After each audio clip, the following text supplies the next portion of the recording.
Ray tracing and/or path tracing is beginning to take more and more of a foothold in the gaming industry. More and more games are adopting its features, and even modders are very busy attempting to wedge it into their favorite games. Remember the Half-Life path tracing mod I covered a couple of weeks ago? Well, that is one such mod. And of course, we have the officially released Portal RTX 2 that made the round to the tail end of 2022. Oh, and don't forget about Portal Prelude RTX coming out soon as well.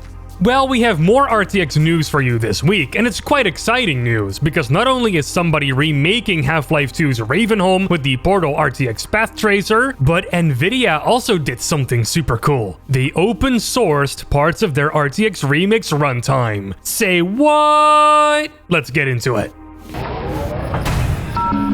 Lambda Federation. The project I'm talking about today is called HL2 RTX and is currently being made by a Polish enthusiast named Igor Sidrowowicz. His goal is to eventually remake the entirety of Half-Life 2 to look like this. This is a Blender render made by Igor that he uses as some kind of quality/detail guideline. Igor is doing all of this with the Portal RTX version of RTX Remix, the tool that NVIDIA, and soon yourself, can use to remaster games by automatically converting classic game materials to more modern ones, switching out models with higher fidelity ones on the fly, and more. It's quite exciting stuff.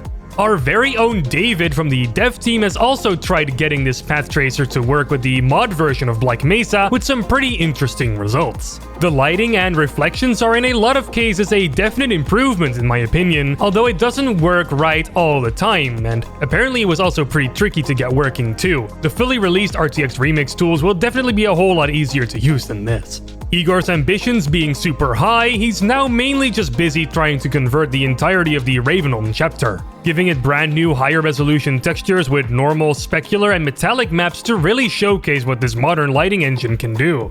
Because, you know, the base Half-Life 2 textures still look kind of flat even with a state-of-the-art lighting engine. Igor shared some of his results so far over on his YouTube channel, which I have linked in the description below. And oh my gosh, this is stuff to absolutely gush over. Look at this lighting already. Everything has proper shadows and some stuff already has some kind of high-res normal map applied to it. Probably because these are assets from Portal RTX. Some effects don't seem to work properly yet though, and Ravenholm seems to be just a tad too bright for my liking, but it's a start. And since that start, Igor has worked some more on HL2 RTX. If you look at this most recent development update, we can already see a stark improvement over the first video that he shared.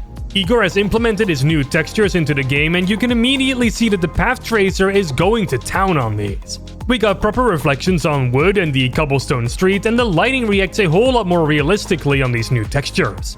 It's really quite amazing what adding proper modern materials and a brand new lighting engine can do to a game, man.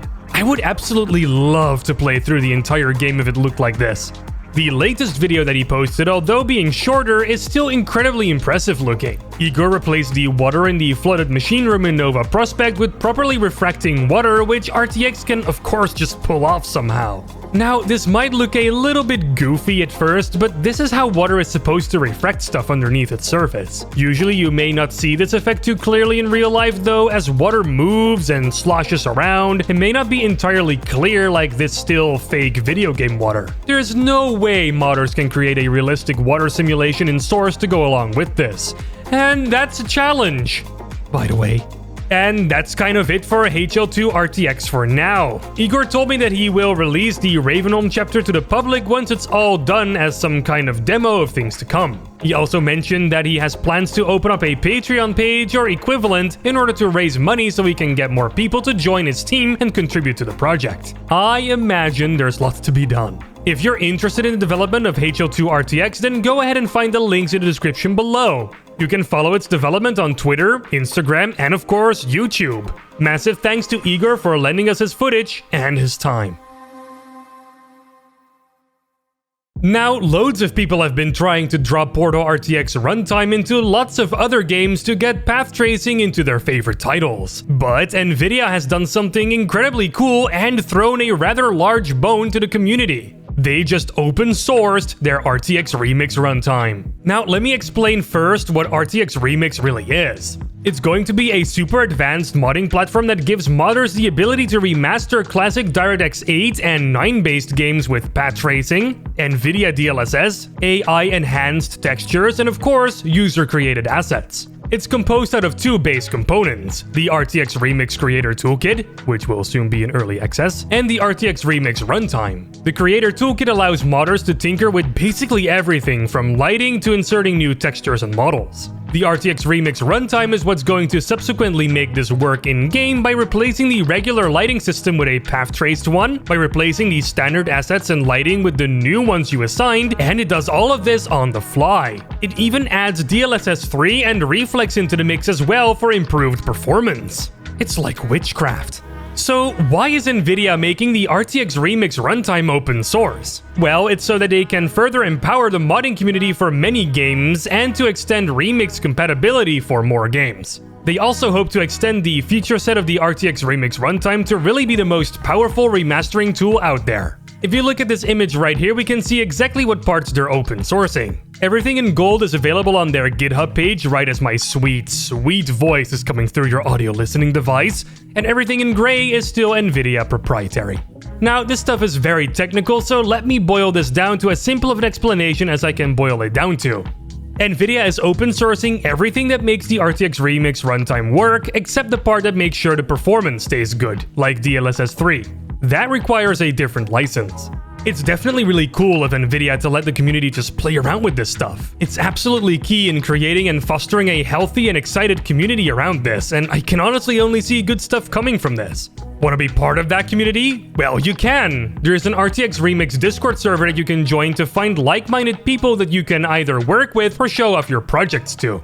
It's also a great place if you seek help of any kind. If it wasn't for this server, David would have never gotten RTX Remix to work in Black Mesa, so yeah, pretty great place. If you want to read up some more about RTX Remix and its now open source components, then check the description below for a link to NVIDIA's press release. You can also find a link to the GitHub page including all the components you need as well. Man, there's just so much to be excited for, right? RTX Remix and its insane capabilities, Portal Prelude RTX, which is coming out soon. You bet I'm going to make a video on that when it comes out. I might even stream it. Yep, 2023 is definitely shaping up to be a bright and shiny year for a lot of classic PC games. Get it? Bright and shiny. Because, you know, path tracing improves the lighting and reflections of these games, right? I'll just end the video now.